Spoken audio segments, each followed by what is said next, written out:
అందరికీ నమస్కారం. కార్యక్రమం ప్రారంభించే ముందు గురువు గారు బ్రహ్మర్షి పత్రి గారికి ఒకసారి మనం ధన్యవాదాలు చెప్పుకుందాం. మనం గత కొన్ని రోజులుగా పరబ్రహ్మ గురించి చెప్పుకుంటున్నాం. ఆయన గురించి, ఆయన గొప్పతనం గురించి చెప్పుకుంటున్నాం. చేతనంటే మీరు ఎన్ని జన్మలు ఎత్తినా కూడా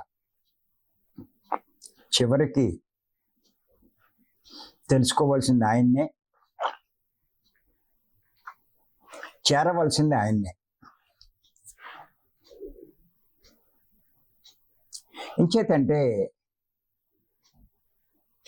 మీరు అనుకున్నట్టు ఈ దేహం మీరు కాదు. ఈ దేహంలో ఉన్న ఆత్మే మీరు.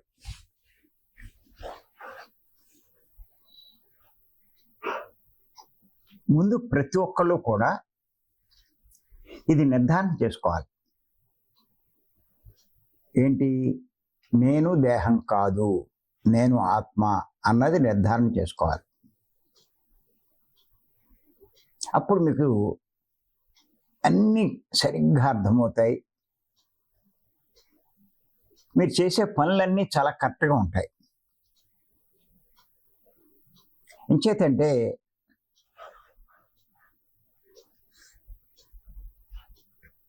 అందరూ చనిపోతారన్న సంగతి అందరికీ తెలుసు. అలాగే మీరు కూడా చనిపోతారన్న సంగతి మీకు తెలుసు, అందరికీ తెలుసు. చనిపోయినప్పుడు రెండు జరుగుతాయండి. ఒకటి కాలిపోతుంది, ఇంకొకటి పైకి పోతుంది. ఏది కాలిపోతుంది? శరీరం కాలిపోతుంది. ఏది పైకి పోతుంది? ఆత్మ పైకి పోతుంది. ఇక్కడ మీరు ఒక ప్రశ్న వేసుకోవాలి.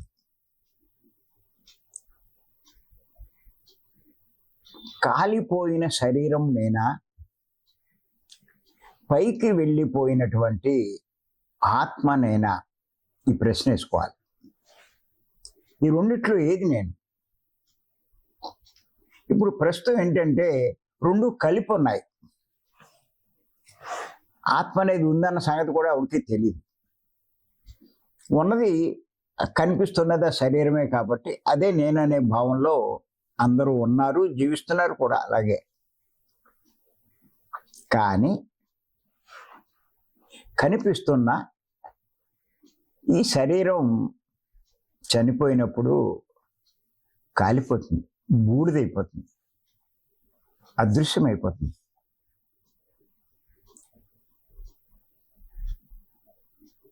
నిజంగా కూడా శరీరం మీరు అవుతే కనుక మరి అది బూడిదైపోయినప్పుడు ఇంకా మీరు లేనట్టేగా. కానీ ప్రతి ఒక్కరికి ఒక బలమైన నమ్మకం ఉంది. ఏమిటంటే ఆ నమ్మకం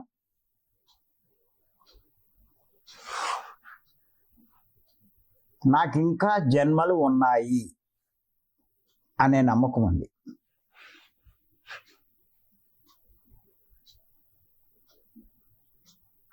ఇంకా జన్మలు ఉన్నాయి నాకు. మీరు ఎవరినైనా అడగండి, మీకు ఇంకా జన్మలు ఉన్నాయంటే ఖచ్చితంగా ఒప్పుకుంటారు జన్మలు ఉన్నాయని చెప్పి.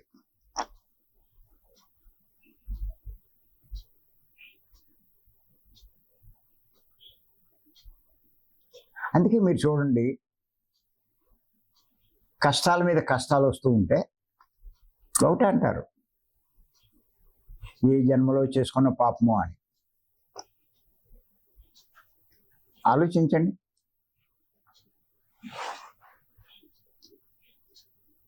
ఏ జన్మలో చేసుకున్న పాపము అని వాళ్ళ నోట్లోంచి అప్రయత్నంగా వస్తుంది. వాళ్ళకి జన్మలు లేకపోతే ఆ మాట ఎందుకు అన్నారండి? అంటే వాళ్ళకి ఈ అవగాహన ఉంది. ఏ అవగాహన? నేను ఎప్పుడూ చేసుకున్నా పాపం ఇప్పుడు నాకు ఈ రకమైన కష్టాలు అనుభవించాల్సి వస్తుంది అని చెప్పి అనుకుంటూ ఉంటారు. అంటే అప్రయత్నంగా వాళ్ళంతట వాళ్ళు అంగీకరిస్తున్నారు. ఏమని? నాకింతకుముందు జన్మలు ఉన్నాయి, ఆ జన్మల్లో చేసుకున్న పాపాలే ఇప్పుడు నేను అనుభవిస్తున్నాను.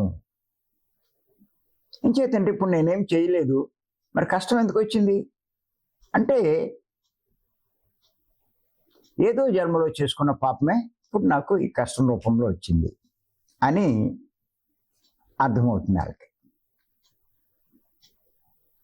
మరి ఇంత ముందు జన్మలో చేసుకున్న పాపాలు అంటున్నారు అంటే మరి ఇంతకుముందు జన్మలు ఉన్నట్టేగా, దాన్ని ఒప్పుకున్నట్టేగా.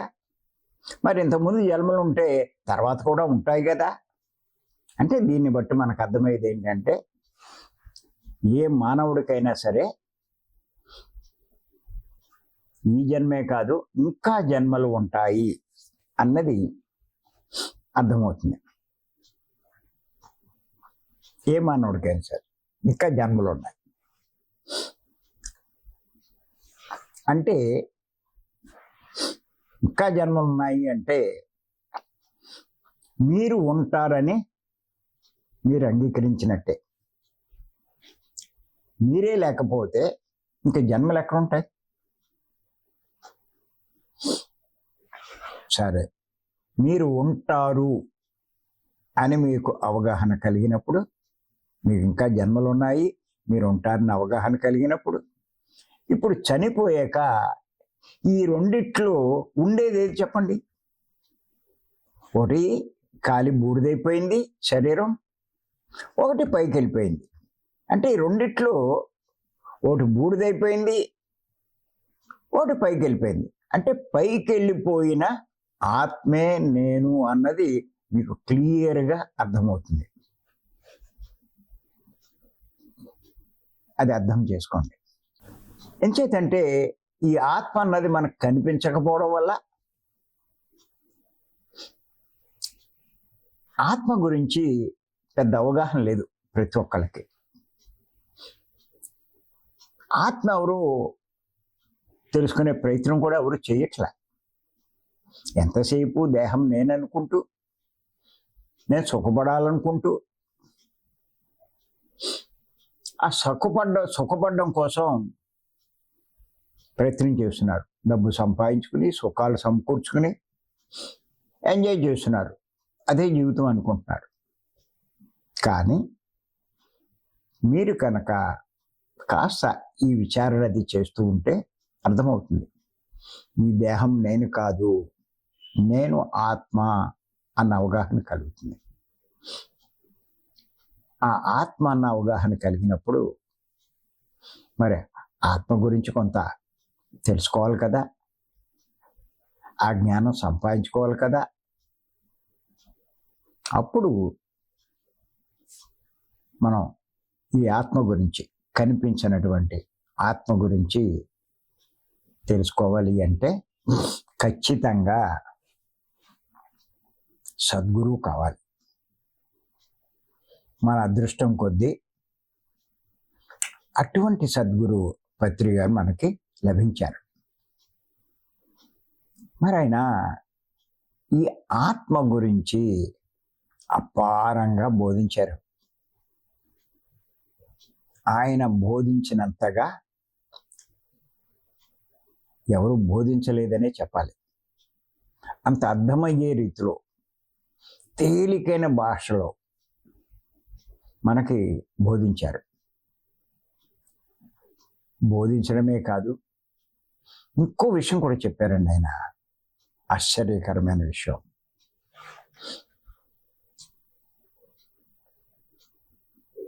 ఏ ఆత్మ అయితే నేను అని తెలుసుకున్నామో, ఈ ఆత్మ ఎవరో కాదు, ఈ ఆత్మే పరబ్రహ్మ అని ఆయన చెప్పడం జరిగింది.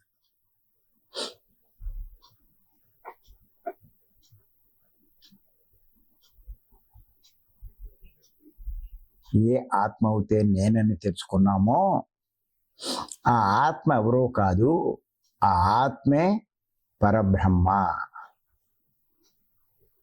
అని చెప్పి తెలుసుకున్నాం పత్రిక ద్వారా.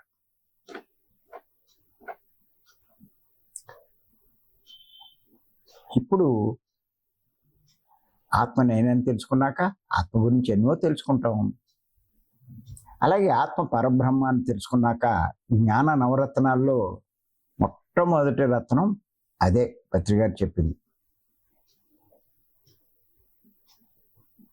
జ్ఞాన ప్రకరణం అని 3 పాయింట్లు చెప్పారు. ఆత్మే పరబ్రహ్మం, జీవుడే దేవుడు, దేహమే దేవాలయం. జీవుడే దేవుడు అంటే ఈ శరీరంలో ఉన్న ఆత్మే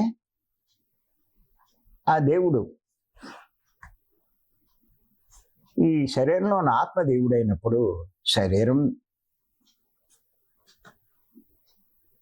అంటే ఈ దేహమే దేవాలయం అయింది. దేవుడు ఎక్కడ ఉంటే అది దేవాలయం.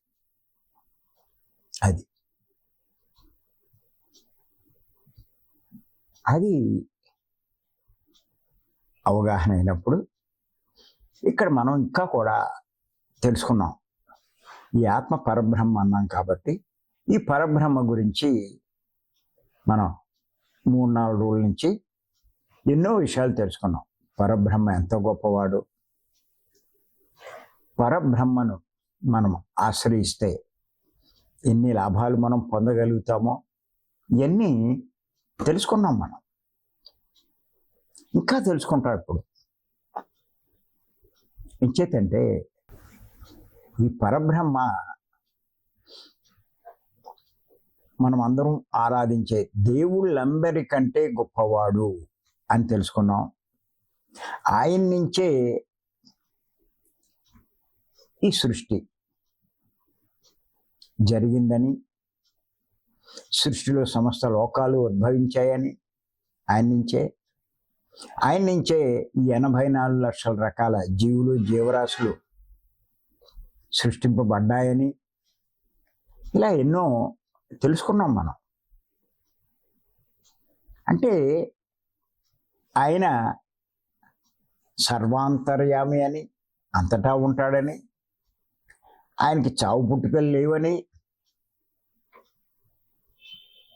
ఆది అంతములు లేనివాడని, ఇలా ఆయన లక్షణాలు ఎన్నో తెలుసుకున్నాం. తెలుసుకుంటే ఆయన ఎంత గొప్పవాడో అర్థమైంది. ఆ పరబ్రహ్మ మరి ఆ పరబ్రహ్మ గురించే, ఆయన గొప్పతనం గురించి భగవద్గీతలో కూడా, అసలు భగవద్గీతకు మించింది లేదండి. పూర్తిగా మీరు భగవద్గీతను అవగాహన చేసుకుంటే తెలుసుకోవాల్సింది కూడా ఏమీ లేదు. సమస్తము అందులో ఉన్నాయి. అంచేత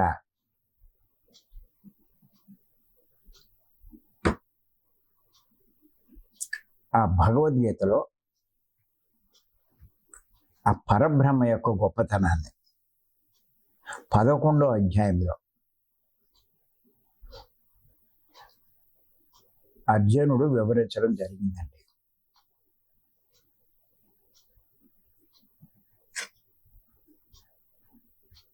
ఆ 11వ అధ్యాయం దాన్నే విశ్వరూప సందర్శన యోగం అని చెప్పి అంటారు. ఆ పరబ్రహ్మ యొక్క విశ్వరూపం చూసినప్పుడు అర్జునుడి యొక్క భావాలు, ఆయనలో ఉన్నటువంటి ఆ గొప్ప ఆలోచనలు ఇవన్నీ మనకి తెలుస్తాయి. చేత మనం ఎన్నో విషయాలు తెలుసుకున్నాం ఆయన గొప్పతనం గురించి. ఇప్పుడు మనం ఏం చేద్దామంటే ఆ పరబ్రహ్మ ఎంత గొప్పవాడో గీతలో అర్జునుడు చెప్పినటువంటి విషయాలు మరి గంగాధర శాస్త్రి గారని ఘంటసాల పాడగలిగే మరి ఆయన కూడా చాలా గొప్పగా భగవద్గీత అంతా అవపోసన పట్టినవాడు. తర్వాత ఇంకొకటి ఏంటంటే శ్లోకాలు ఎలా ఉన్నా ఆ తాత్పర్యం అది టెక్స్ట్ కింద కన్వర్ట్ చేసుకోండి. ఇప్పుడు చాలామంది చేస్తున్నారు. ఆయన చెప్పినటువంటి ఆ తాత్పర్యం అది చాలా చాలా ఇంపార్టెంట్. ముందు ఆయన గొప్పతనాన్ని వివరించాడు. సమస్తము ఆయనే, అన్నీ ఆయనలోనే ఉన్నాయి అని చెప్పి చాలా అద్భుతంగా వివరించాడు. ఆయన వివరించి ఇంకా ఏమన్నాడంటే, నువ్వు అంత గొప్పవాడు అన్న సంగతి నాకు తెలియక నా బంధువు అనుకుని, స్నేహితుడు అనుకుని, మరి ఆయనకి నేను ఇష్టడు అనుకుని నేను మామూలుగా నీ పట్ల ప్రవర్తించాను, నన్ను క్షమించు, నువ్వు ఇంత గొప్పవాడు అన్న సంగతి నాకు తెలియదు అని చెప్పి అర్జునుడే అంతలా చెప్పడం జరిగింది. ఇది మీకు అర్థమవుతే ఆ పరబ్రహ్మ గుర్తుపెట్టుకోండి. అంత గొప్పవాడని తెలిసినప్పుడు ఇంకా మిగతా వాటితో మనకు సంబంధం ఉందండి. ఆయన్నే పట్టుకుంటేనే సమస్తాన్ని పట్టుకున్న వాళ్ళు మొత్తం. మన అదృష్టం ఏంటంటే ఆ పరబ్రహ్మ ఎవరో కాదు, ప్రతి ఒక్కరి శరీరంలో ఉన్నటువంటి ఆత్మే ఆ పరబ్రహ్మ అని పత్రి గారు మనకి స్పష్టంగా చెప్పడం జరిగింది. అంతేకాదు పత్రి గారు మనకేం చేశారంటే ఆ ఆత్మను ఆశ్రయించే మార్గం, సులువైన తేలికైన మార్గం మనకు అందించారు ఆయన. ఏమిటి ఆ మార్గం అంటే శ్వాస మీద ధ్యాస, ధ్యానం. మరి అటువంటి గురువు లభించడం, అంత గొప్పవాడైనటువంటి ఆ పరబ్రహ్మను పొందే మార్గమైన ఈ శ్వాస మీద ధ్యాస, ధ్యానం మనకు అందించడం నిజంగా ఎంత అదృష్టవంతులు అండి మనం. ఏ జన్మలో చేసుకున్న పుణ్యమో కాబట్టే అలాంటి గురువు లభించాడు. అలాంటి ధ్యానం కూడా మనకి లభించింది. నిజంగా ఈ ధ్యానాన్ని చేసిన వాడు ఎంత అదృష్టవంతులండి. ఎన్నో జన్మల్లో పుణ్యం చేసుకుంటే తప్ప ఈ మార్గంలోకి రాలేరు కాక రాలేరు. నేను ఖచ్చితంగా చెప్తున్నాను. మరి మనం అందరము ప్రతి నిత్యము ఆ ధ్యానాన్ని చేస్తున్నాం. చాలదన్నట్టు ప్రతి నెల భీమవరం వెళ్ళి గంటలు ఆయనతోటే ఉంటున్నాం, ఆ పరబ్రహ్మతోటి. మరి ఇంకెంతకన్నా ఏం కావాలి చెప్పండి. సహజంగా ఉంటాయి ప్రతి సంసారంలోనూ, ప్రతి చోట అన్నీ ఉంటాయి. ఎన్ని ఉన్నా చాలా గొప్ప పని మనం చేస్తున్నాం, గొప్ప సాధన చేస్తున్నాం. ఇంత గొప్ప సాధన దొరికిన పత్రి గారు బోధించిన, కానీ చాలామందికి అర్థం కాక రకరకాల ధ్యానాలు చేస్తున్నారు. ఎందుకు చేస్తున్నారు, చెప్పినా కూడా అర్థం కావట్లేదు అని నేను ఆలోచిస్తే నాకు అర్థమైంది ఏంటంటే, అంత గొప్పవాడైన పరబ్రహ్మను పొందే అర్హత వాళ్ళకి ఇంకా రాలేదు. అంచేతే మనం ఎంత చెప్పినా వాళ్ళకి ఎక్కట్లేదు. వాళ్ళు ఇంకా ఎన్నో జన్మలు పడుతుంది వాళ్ళకి. మనం ఊరికే అనుకుంటాం ఎంత చెప్తున్నా వాళ్ళకి అర్థం కావట్లేదు ఎట్టి పాపం అని చెప్పి. అంచేత ఏంటంటే ఆ అదృష్టం మనకి కలిగింది. మన దగ్గరికి వచ్చేవాళ్ళు ఎంతమంది ఉన్నారండి? ఎన్ని కోట్ల మందిలో వీళ్ళండి. ఎన్ని రాష్ట్రాలు తిరిగి మనం చెప్తున్నామండి ఈ విషయం. ధ్యానం అంటే శ్వాసమే ధ్యాస అని చెప్తున్నాము. పుస్తకాలు కూడా రాశామండి. గైడింగ్ అన్నది ధ్యానం కాదని, మ్యూజిక్ అన్నది ధ్యానం కాదని, ఇలాగా ఎన్ని చెప్పినా ఎక్కట్లేదు. చివరికి నాకు అర్థమైంది అదే, వాళ్ళకి అర్హత లేదు. అందుకే ఇన్ని రకాలుగా వివరించిన, ఇంతలా చెప్పినా వాళ్ళు ఇందులోకి రాలేకపోతున్నారు.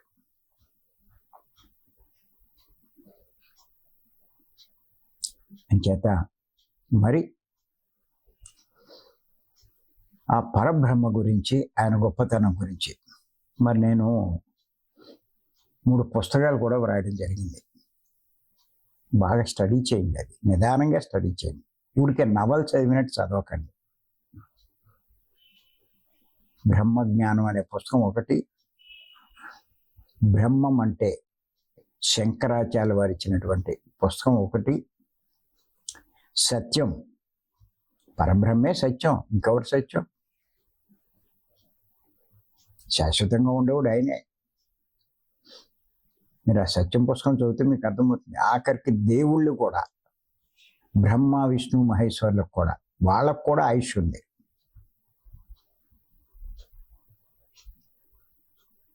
కొంతకాలం ఉండేవారే,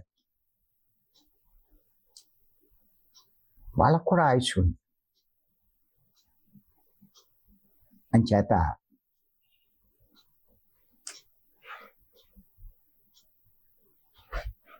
శాశ్వతంగా ఉండే ఎవరు అంటే పరబ్రహ్మే,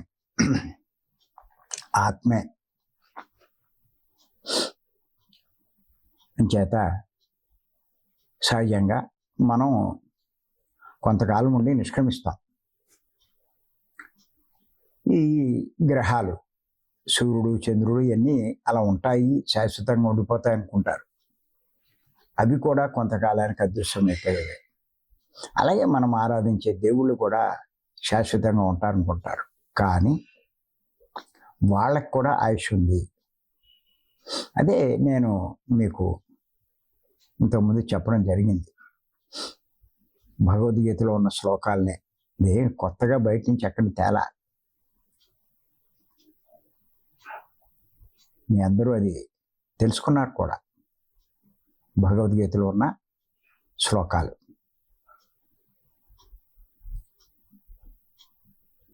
ఏమిటంటే, ఆ శ్లోకాలు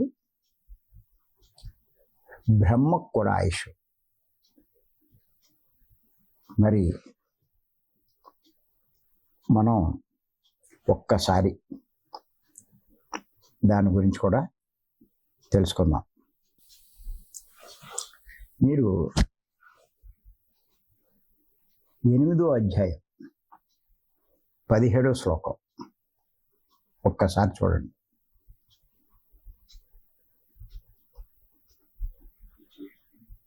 చూస్తే బ్రహ్మకు కూడా ఆయుష్ ఉంది అన్న సంగతి తెలుస్తుంది.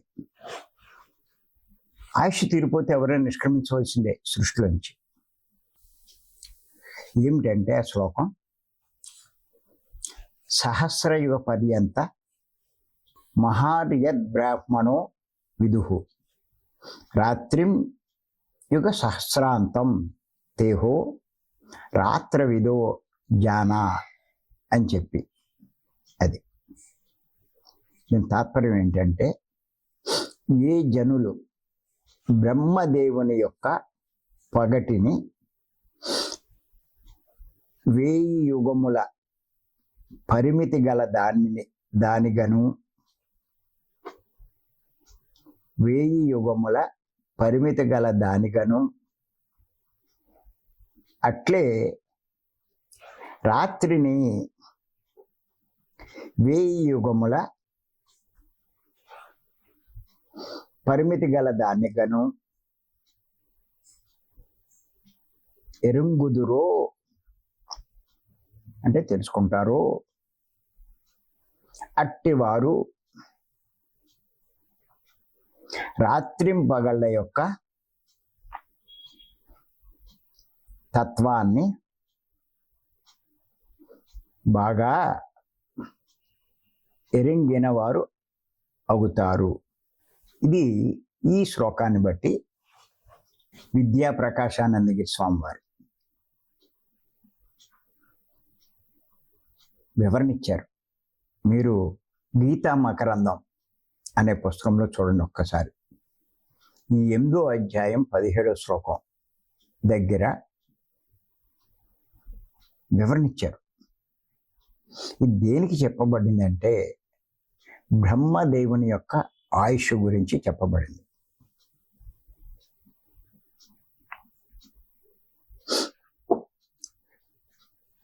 బ్రహ్మదేవుని యొక్క ఆయుష్ ఇక్కడ ఆయన రాత్రి అంటే ఎన్ని సంవత్సరాలు, ఆయన పగలు అంటే ఎన్ని సంవత్సరాలు అన్నది ఆయన అక్కడ వివరించడం జరిగింది.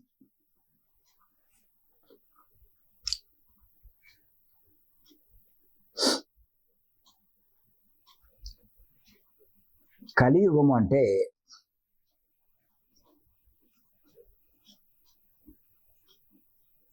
ఏదో సంవత్సరంలా కాదు, 4,32,000 సంవత్సరాలు. కలియుగము అంటే 4,32,000 సంవత్సరాలు.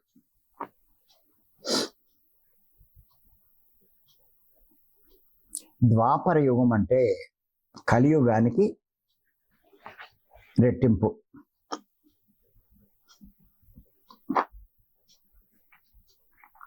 అంటే 8,64,000 సంవత్సరాలు.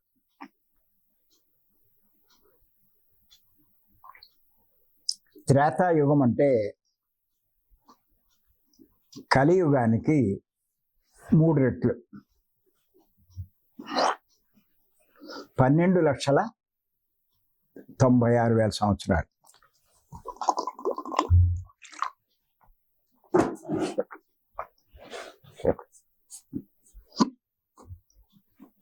కృతయుగం లేక సత్యయుగం అంటే కలియుగానికి 4 రెట్లు, అంటే 17,28,000 సంవత్సరాలు.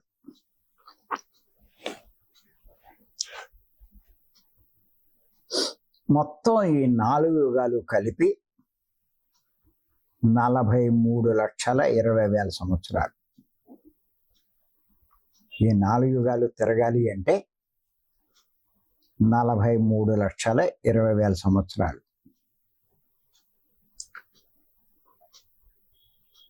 ఈ 4 యుగాల్ని కలిపి ఒక మహాయుగము అంటారు.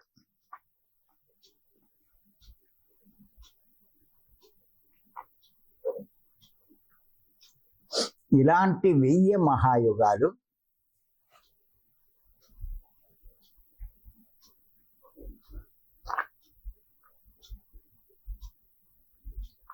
ఒక మహాయుగం కాదు, 1000 మహాయుగాలు.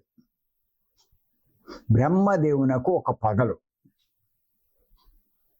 బ్రహ్మదేవుని యొక్క ఆయుష్ చెప్తున్నారు.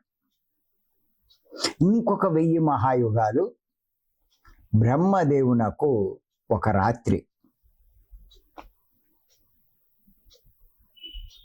అంటే 43,20,000 ఇంటూ 1000.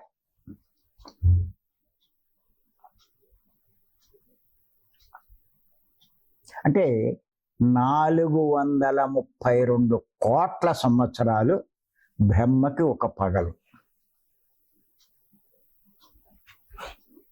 ఇంకో 432 కోట్ల సంవత్సరాలు బ్రహ్మకు రాత్రి. మొత్తం 864 కోట్ల సంవత్సరాలు బ్రహ్మదేవునికి ఒక రోజు.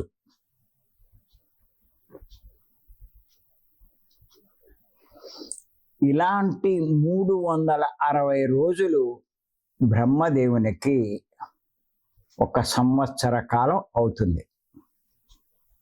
ఆయన సంవత్సరం అంటే 864 కోట్లు ఇంటూ 360 వేసుకుంటే బ్రహ్మదేవుని యొక్క సంవత్సర కాలం. అలాంటి 100 సంవత్సరాలు కలిపితే బ్రహ్మదేవుని యొక్క ఆయుర్దాయం అవుతుంది.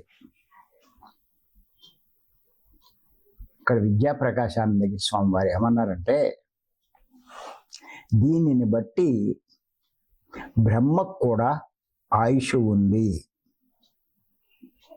అంటే బ్రహ్మ కూడా శాశ్వతం కాదు అని ఆయన వివరించడం జరిగింది. బ్రహ్మ కూడా శాశ్వతం కాదు. పరబ్రహ్మ వేరు, బ్రహ్మ వేరు.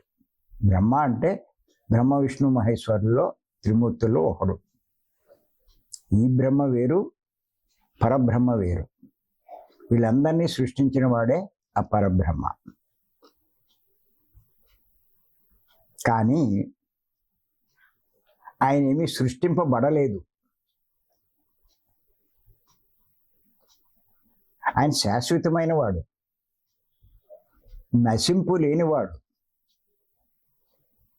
అంతం లేనివాడు. అంతటి గొప్పవాడైనటువంటి పరబ్రహ్మను ఆశ్రయించడమే ఈ శ్వాస మీద ధ్యాస ధ్యానం.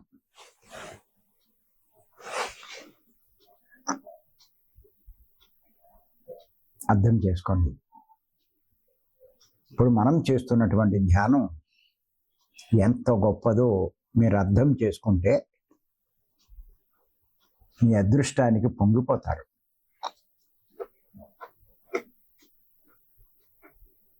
ఏదో పనికిరాని సాధన చేస్తున్నాం అనుకుంటున్నారు. మీరు వాకింగ్లు చేస్తారు, ఆసనాలు వేస్తారు, తోటకూర చేస్తారు, అయ్యే పనికిరాని. ఇది చెయ్యండి, అపారమైన శక్తి మీకు లభించడమే కాదు, మీకు ఆసనాలు అక్కలేదు, ఏమి ఎక్కల, వాకింగ్లు ఎక్కల, ఏమి అక్కల, ఆ శక్తి ఇలాగే వచ్చేస్తుంది. అంతెందుకు, మీ వయసు 10 సంవత్సరాలు తగ్గిపోతుంది.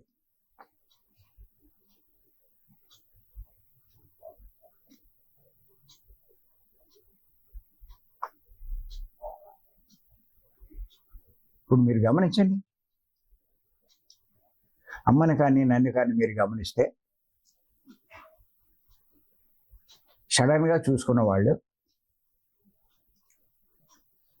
ఇంత వయసా మీకు అంటే ఆశ్చర్యపోతారు వాళ్ళు.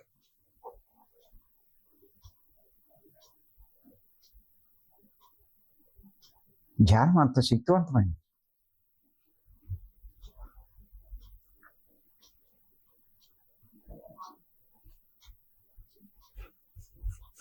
అంచేత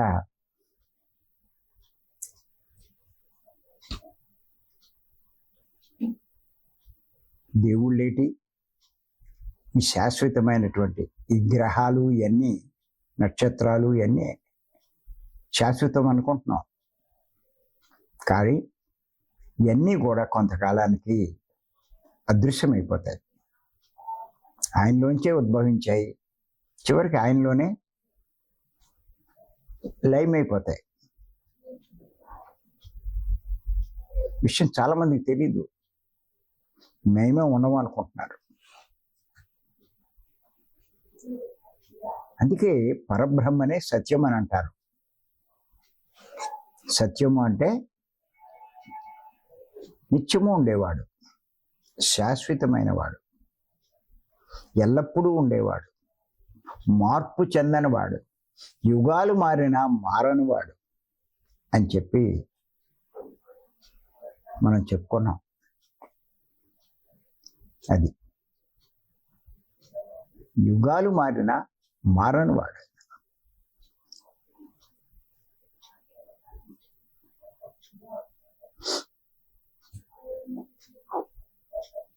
అంత గొప్పవాడైన సత్యం అంటే అంత గొప్పది.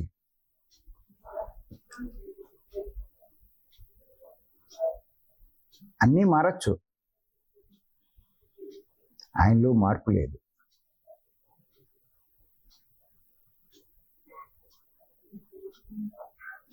అందుకే పత్రి గారు సత్యం అంటే శాశ్వతమైనది, ఉండేది అన్నీ అంటారు కదా. ఇప్పుడు ఈ కనిపించేవి సత్యం కాదా, మరి ఎందుకు కనిపిస్తున్నాయి అంటారు. దానికి పత్రి గారు ఏం చెప్పారంటే, కనిపిస్తున్నాయి రైటే, ఉన్నాయి, లేవనే ఎవడో అండు, కానీ అవి సత్యమే. కానీ ఈ సత్యం 4 రకాలని చెప్పారు పత్రి గారు. రాసుకోండి ఇది.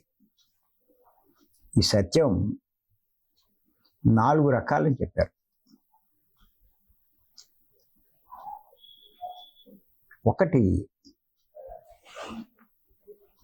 తాత్కాలిక సత్యము, 2 జీవితకాల సత్యము,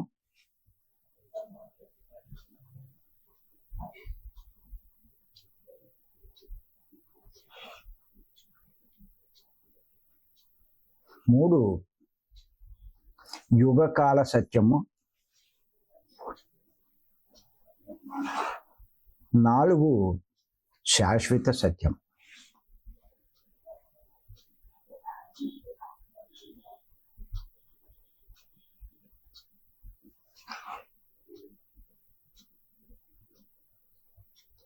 తాత్కాలిక సత్యము అంటే చూడండి, మీరు ఈ పళ్ళు కానీ సస్యాలు కానీ కూరలు కానీ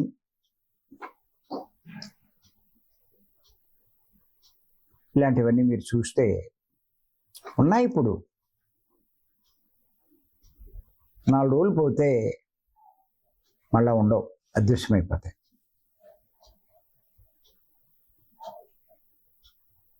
చేత వాటిని తాత్కాలిక సత్యం అంటారు.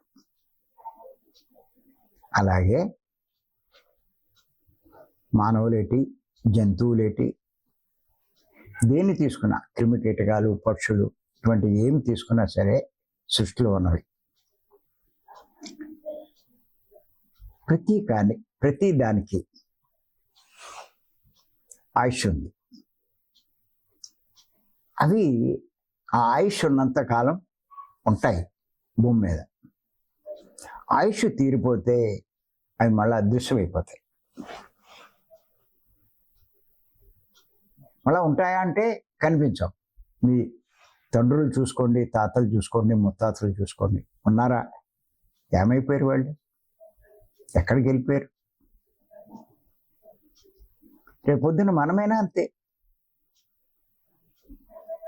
మన జీవితకాలం తీరిపోతే మనం అదృశ్యమైపోతాం.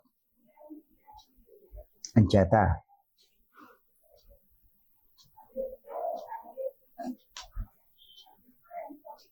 ఇది జీవితకాల సత్యం. అలాగే ఇప్పుడే చెప్పుకున్నాం, బ్రహ్మ యొక్క ఆయుష్ గురించి ఎన్ని యుగాలు పడుతుందో అని చెప్పి. అలాగే సూర్యుడు, చంద్రుడు, నక్షత్రాలు, ఈ లోకాలు అన్నిటికీ ఇవన్నీ యుగకాల సత్యం కింద వస్తాయి. కొన్ని యుగాలు ఉంటాయి, అవి 100,000 అవ్వచ్చు, లక్షలు అవ్వచ్చు, కోట్లు అవ్వచ్చు, మొత్తం మీద అదృశ్యమైపోయేవి. కానీ ఎన్ని యుగాలు మారినా, ఏం మారిపోయినా శాశ్వత సత్యం అన్నది శాశ్వతంగా ఉండిపోతుంది.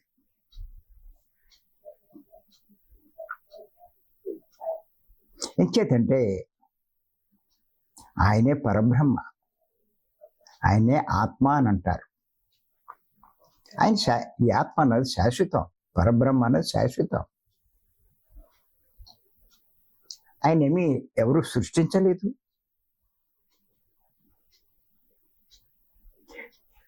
సృష్టి లేదు, ఆయనకి నశింపు లేదు,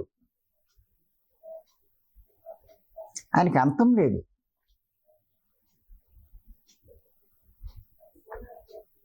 అంత గొప్పవాడు ఆయన, ఆ పరబ్రహ్మ.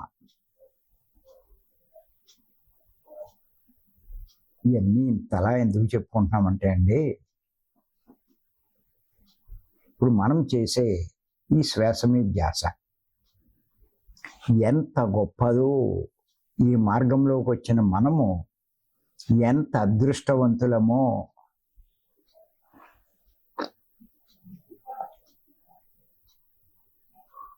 తెలుసుకోవడానికి అని మనం చెప్పుకుంటున్నాం.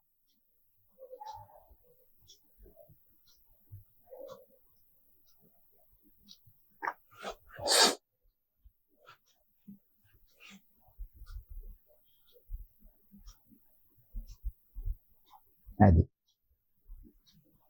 చేత గుర్తుపెట్టుకోండి,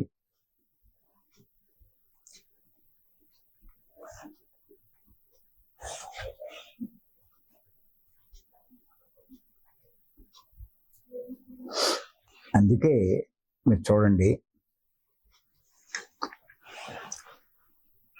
ఈ పరబ్రహ్మ గురించి శంకరాచార్య వారు చాలా అద్భుతంగా ఆయన గురించి చెప్పడం జరిగింది. అది మీకు సత్యం అనే పుస్తకంలో ఇవ్వడం జరిగింది. అలాగే శంకరాచార్య వారు ఈ పరబ్రహ్మ గురించి, ఆ సత్యం గురించి చెప్పిన విషయాలు మనం కొన్ని విశ్లేషించుకున్నాం జూమ్లోనే. అదే పుస్తకం కింద కూడా మనం తీసుకొచ్చాం, బ్రహ్మం అంటే. ఇంకా కొన్ని పాయింట్లు ఉన్నాయి, అవి తర్వాత చెప్పుకుందాం మనం. ఊరికే ఒక పాయింట్ మీకు చెప్తున్నాను నేను బ్రహ్మం గురించి. ఏమిటంటే ఆ పాయింట్, ఏది పొందిన తర్వాత ఇంకా పొందవలసింది లేదో, ఏది పొందిన తర్వాత ఇంకా పొందవలసింది లేదో, ఏ సుఖాన్ని అనుభవించిన తర్వాత ఇక పొందవలసిన సుఖం అనేది లేదో,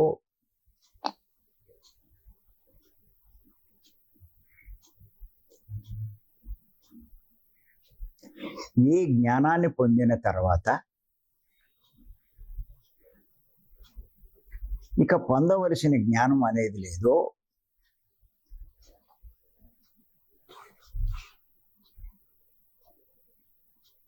అదే బ్రహ్మం అని తెలుసుకోండి.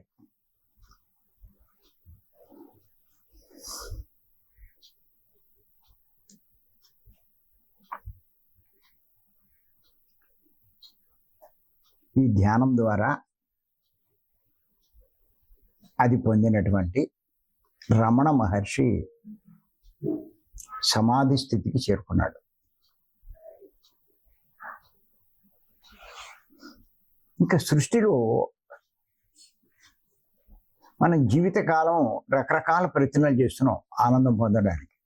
వాటన్నిటికీ మించినటువంటి ఆనందం ఆయన పొందాడు ఆ సమాధి స్థితిలో. లేవలేకపోయాడు, సంవత్సరాలు అలా ఉండిపోయాడు.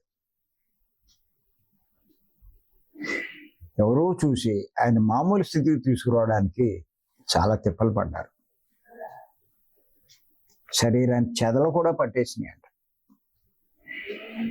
ఏమి ఆయన లెక్కలేదు ఆనందం ముందు. శరీర స్పృహ లేదు, ఆత్మస్థితిలో ఉన్నాడు.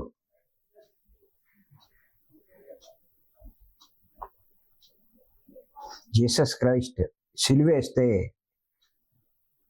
నేను ఆయన పట్టించుకోలేదు, మామూలుగానే మాట్లాడాడు.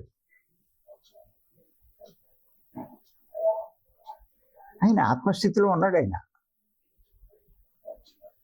ఆయన శరీరానికి మేకులు దిగేశారు, కానీ ఆత్మకి మేకులు ఏమి వేయలేదుగా.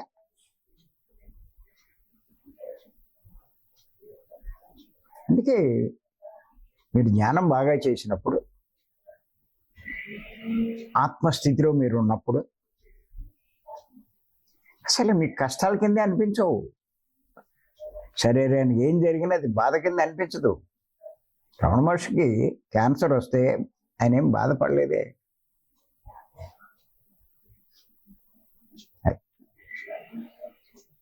అంత గొప్పవాడండి పరబ్రహ్మ. సరే, మనం ఇంకో రోజు పరబ్రహ్మ యొక్క గొప్పతనం తెలుసుకుందాం. మనం దీనికి అనంతం అండి పరబ్రహ్మ. మరి అవకాశం ఇచ్చి మీ అందరికీ ధన్యవాదాలు చెప్తున్నాను. ఏ జన్మలో చేసుకున్న పుణ్యమో మీరు ఈ మార్గంలోకి వచ్చారు, పరబ్రహ్మ మార్గంలోకి వచ్చారు, ధ్యాన మార్గంలోకి కాదు. నేను చెప్తున్నాను,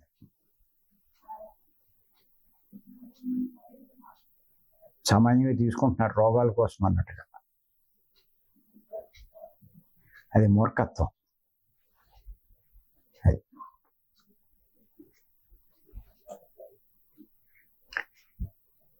ఈ అవకాశం ఇచ్చి మీ అందరికీ ధన్యవాదాలు. Thank you.